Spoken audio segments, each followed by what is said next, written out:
Picture a driveway in an upscale neighborhood. On it sits a brand new matte black sports car. Inside the massive house, the owner is sweating over a past-due mortgage and maxed out credit limits. Now, picture an ordinary driveway across town with an old, reliable sedan. Inside, the owner hasn't checked his bank account in months, not because he's careless, but because he knows he never has to work another day in his life. We are often told to emulate the first guy, but that drive to copy visible spending creates a cycle where outward success masks inward financial instability. Take Marcus. At 32, he earns $500,000 a year. He wears a Rolex Daytona, flies first class to exotic islands, and lives in a glass-walled penthouse. Then there's David. He's 45, makes $75,000 a year, wears a basic digital watch, and lives in a modest 3-bedroom house in the suburbs. If you saw them on the street, you'd assume Marcus is the one with the money. But Marcus is entirely broke. He spends every dollar to maintain a specific image. David, meanwhile, owns his house outright and holds an investment portfolio that generates enough passive income to replace his salary twice over.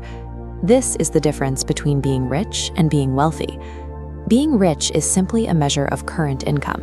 It's high cash flow in the moment, which makes banks eager to offer you high-interest debt, car loans, and massive mortgages. A high-income lifestyle requires constant maintenance. If the work stops, the money stops. The cars are repossessed, the penthouse faces eviction, and the entire identity disappears because it was built on a cash flow that wasn't retained. Wealth is exactly what you do not see. It consists of the sports cars not purchased and the luxury upgrades actively ignored. It is the quiet accumulation of assets. High income gives you things. Wealth gives you options. A wealthy person can walk away from a toxic boss or take a year off to travel because their assets work harder than they do. If wealth provides more autonomy, why do we prioritize looking rich? It stems from evolutionary psychology. For thousands of years, survival depended on belonging to a tribe, and we signaled our value to that tribe through visible markers. Today, rare animal pelts have been replaced by European sports cars and designer labels. We confuse spending with wealth because true wealth, like a brokerage account or a paid-off mortgage, is invisible to a stranger. Social media algorithms capitalize on this instinct.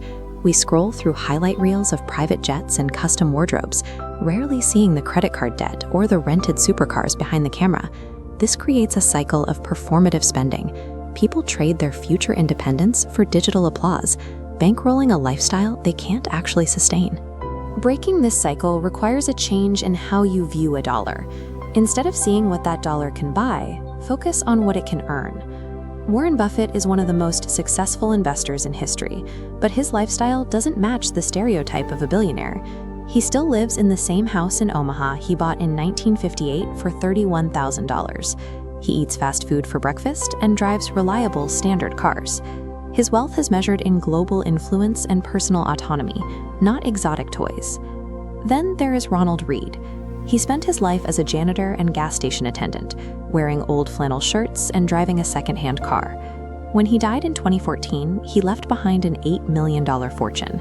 He simply invested his modest savings into dividend-paying stocks for decades.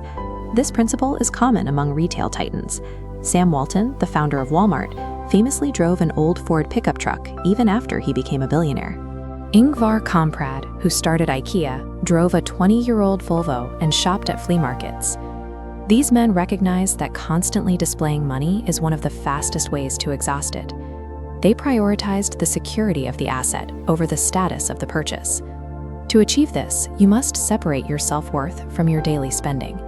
Start viewing money as a tool to buy your time. When you attempted to upgrade your lifestyle, ask if the purchase brings you closer to autonomy or further into debt. There is a practical reality to status symbols. Most people aren't looking at you.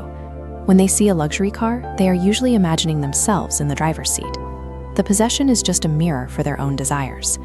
Instead of spending to impress strangers, use that capital to buy back your schedule. Build a system where your income flows into resilient assets like index funds, cash-flowing real estate, or scalable businesses. These assets provide a financial floor that supports you regardless of whether you go to work. The difference between these two paths is a matter of long-term security.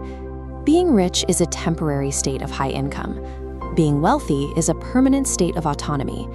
You can choose to look like a millionaire today, or you can work to actually become one tomorrow.